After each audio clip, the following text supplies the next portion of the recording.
আসসালামু আলাইকুম। সুপ্রিয় দর্শকবৃন্দ, আপনারা দেখছেন টাইম জিরো বিডি চ্যানেল। সাথে আছি আমি মোহাম্মদ রাশেদ মিয়া আরজু, আইকোর আইনজীবী এবং সমসাময়িক বিষয় ও রাজনৈতিক আলোচক। সুপ্রিয় দর্শকবৃন্দ, আজকে ভারাক্রান্ত হৃদয়ে এবং বেদনাবিদুর কণ্ঠে আপনাদের সম্মুখে এই ভিডিও নিবেদন। সুপ্রিয় দর্শকবৃন্দ, ঠিক সেই মুহূর্তে আজকের এই ভিডিওর আয়োজন যখন সমগ্র বিশ্বে চলছে আধিপত্যের আন্তর্জাতিক রাজনীতি এবং ভূ রাজনীতির অপখেলা। সুপ্রিয় দর্শক, আপনারা জানেন গত শনিবার অতর্কিত হামলায় ইরানের সর্বোচ্চ নেতা খামেনি নিহত হয়েছে। ইসরায়েল এবং তার মিত্র মার্কিন যুক্তরাষ্ট্রের এই যৌথ আক্রমণে তিনি নিহত হন।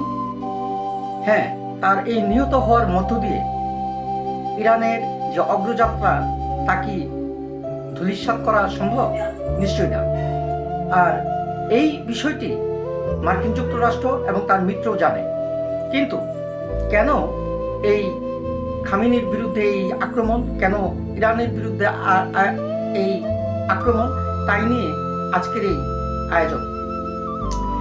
সুপ্রিয় দর্শক, মার্কিন যুক্তরাষ্ট্র এবং ইসরায়েলের সকলের সম্মুখে একটি বক্তব্য প্রচার যে ইরান পারমাণবিক অস্ত্রধর হতে চলেছে।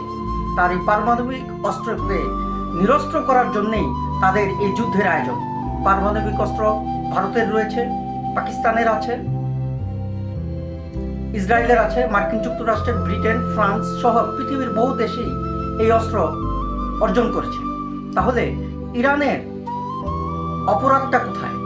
হ্যাঁ, পারমাণবিক অস্ত্র উৎপাদন কিংবা সক্ষমতা অর্জন তাদের অপরাধ নয়, যা মার্কিন যুক্তরাষ্ট্র এবং ইসরায়েলও জানে। ইসরায়েল এবং মার্কিন যুক্তরাষ্ট্রের দুইটি লক্ষ্যের কারণেই ইরানের উপর এই নৃশংস আক্রমণ। আর যে মুহূর্তে এই আক্রমণ, ঠিক সেই মুহূর্তে আমরা আশ্চর্য হয়ে লক্ষ্য করলাম সমগ্র মুসলিম বিশ্ব শুধুমাত্র তাদের বক্তৃতা, বিবৃতি এবং নিন্দা জ্ঞাপন করেই মুখে কুলুপ এঁটে বসে আছেন। কিন্তু মুসলিম বিশ্বের সাধারণ জনগণ, পৃথিবীর বিভিন্ন দেশের সাধারণ মানুষ রাস্তায় নেমে এসে আমেরিকার এই আগ্রাসনের বিরুদ্ধে প্রতিবাদ করেছে। খুদ আমেরিকার জনসাধারণও হোয়াইট হাউসের সম্মুখে হাজার হাজার জনতা দাঁড়িয়ে বিক্ষোভ করেছে ইরানের উপরে নৃশংস আক্রমণকে বন্ধ করার জন্য। সুপ্রিয় দর্শক, ইরানের খামেনি তিনি তার দেশকে জ্ঞান, বিজ্ঞান, প্রযুক্তি এবং অর্থনৈতিকভাবে সমৃদ্ধ করেছেন। প্রতিটি দেশের সরকার প্রধান বা রাষ্ট্রপ্রধান বা প্রধান ব্যক্তিত্বের এটি অভিন্ন লক্ষ্য।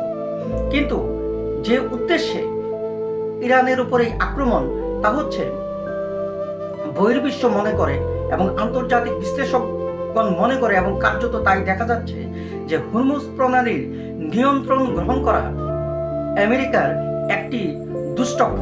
কেন?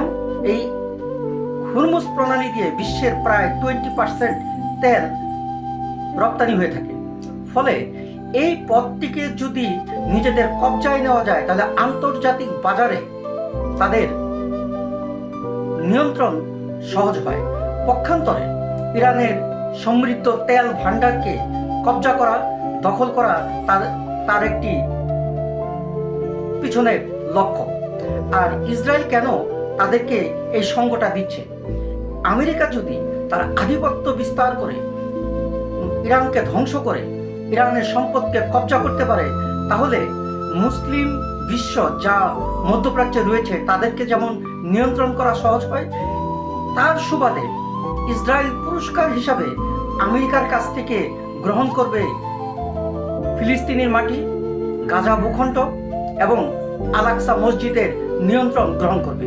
সুপ্রিয় দর্শকবৃন্দ, লক্ষ্য করুন, ঠিক যেই মুহূর্তে মুসলিম এই দেশ সমগ্র বিশ্বের চোখ রাঙানিকে উপেক্ষা করে ইসরায়েল এবং পরাশক্তি আমেরিকার বিরুদ্ধে যুদ্ধ করে যাচ্ছে, ঠিক সেই মুহূর্তে তার পাশে এসে দাঁড়িয়েছে অমুসলিম দেশ চায়না, অমুসলিম দেশ কোরিয়া এবং অমুসলিম রাশিয়া। কিন্তু আমাদের মুসলিম বিশ্বগুলি মুখে কুলুপ এঁটে শুধুমাত্র কাগজে একটি বিবৃতি দিয়েই তারা ক্ষান্ত রয়েছে। এবং সবচাইতে বেশি দুঃখজনক ঘটনা হচ্ছে এগুলো সমগ্র বিশ্ববাসীর জন্য এই যে যারা পাখির মতো প্রতিদিন মানুষ হত্যা করছে, বোমা ফেলে নির্বিচারে শিশু, বৃদ্ধ, নারী এবং সাধারণ মানুষকে হত্যা করে আসছে, সেই ইসরায়েলের কাছে বিশ্বের সমগ্র মানুষের আজকে শান্তির শিক্ষা নিতে হচ্ছে। যে আমেরিকা জাপানে দ্বিতীয় বিশ্বযুদ্ধের সময় যে বোমা নিক্ষেপ করেছে, যার তাণ্ডব আজও জাপানকে বহন করে আসছে, সেই আমেরিকার কাছে আজকের পৃথিবীকে শুনতে হয় শান্তির শিক্ষা।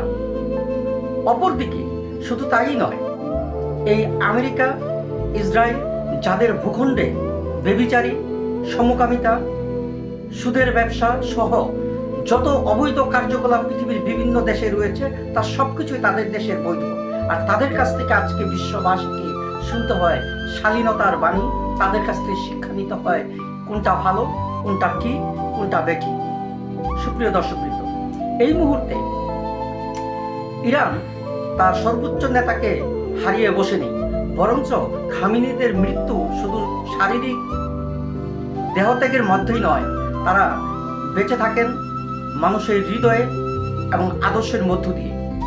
খামেনিকে হত্যার মধ্য দিয়ে আমেরিকা মনে করেছিল বাঘের লেজে পা দিয়ে দৌড়ে পালাবে, কিন্তু বাস্তবে তা ঘটেনি। আমরা আশ্চর্য হয়ে লক্ষ্য করলাম আমেরিকা এবং ইসরায়েল ইরানে আক্রমণের 1 ঘন্টার সময়ও নেয়নি, তারপরই তারা বিধ্বংসী আক্রমণ চালাচ্ছে এবং তাদের এই আক্রমণের শিকার ইউরোপ পর্যন্ত পৌঁছেছে। সৌদি আরব, আবুধাবি, ইরান আক্রমণ করেছে কুয়েতে, কাতারে এবং আরও বিভিন্ন জায়গায়। এবং যে সমস্ত জায়গায় আমেরিকার ও ইসরায়েলের সেনা রয়েছে, ক্যাম্প রয়েছে, ঘাঁটি রয়েছে, ইতিমধ্যে ইসরায়েল উড়িয়ে দিয়েছে আমেরিকার ৫ম নৌবহর, যা ছিল বিশ্বের তার মোড়লগিরি করার জন্য একটি অস্ত্র, যেখানে প্রায় ২০০ শতাধিক যুদ্ধ বিমান থাকে, প্রায় ৮,০০০-এর মতো স্টাফ সেখানে থাকে। এবং এইটা তারা পৃথিবীর বিভিন্ন দেশের সমুদ্রে, মহাসমুদ্রে পাঠিয়ে বিভিন্ন দেশকে চাপের মধ্যে রেখে তারা তাদের স্বার্থ সিদ্ধি করে। এবং এই তেল বাণিজ্যকে নিয়ন্ত্রণ করার জন্য আমরা আশ্চর্য হয়ে লক্ষ্য করলাম কিছুদিন আগে আমেরিকা, ট্রাম্প ভেনিজুয়েলায় তাদের সৈন্য পাঠিয়ে ভেনিজুয়েলার প্রেসিডেন্টকে বন্দি করে আমেরিকার মাটিতে এনে তাদের স্বার্থ উদ্ধার করেছে। তাদের উদ্দেশ্য ছিল আমেরিকার কাছে কেন ভেনিজুয়েলা কম মূল্যে তেল বিক্রি করে না, যা আমরা সাধারণত পাড়া মহল্লায় দেখে থাকি, যে গডফাদাররা কোনো এলাকায় যদি কোনো মানুষের উপর ক্ষিপ্ত হয় তাহলে লোক পাঠিয়ে অস্ত্রের মুখে তাকে তুলে নিয়ে এসে শায়েস্তা করে। আমরা রাষ্ট্রযন্ত্র ব্যবহারের মাধ্যমে আন্তর্জাতিক সেই সন্ত্রাসবাদকে লক্ষ্য করলাম। সুপ্রিয় দর্শক, আর প্রতিপক্ষ ইরান একের পর এক বিধ্বংসী বম্বিং করে উড়িয়ে দিচ্ছে মার্কিন বিভিন্ন লক্ষ্যবস্তু এবং স্থাপনাসমূহ। তারা ইতিমধ্যে আক্রমণ করেছে নেতানিয়াহুর কার্যালয়, আক্রমণ করেছে মার্কিন বিভিন্ন ঘাঁটি এবং হাইফাতে অবস্থিত ৫ম নৌবহরের সদর দপ্তর।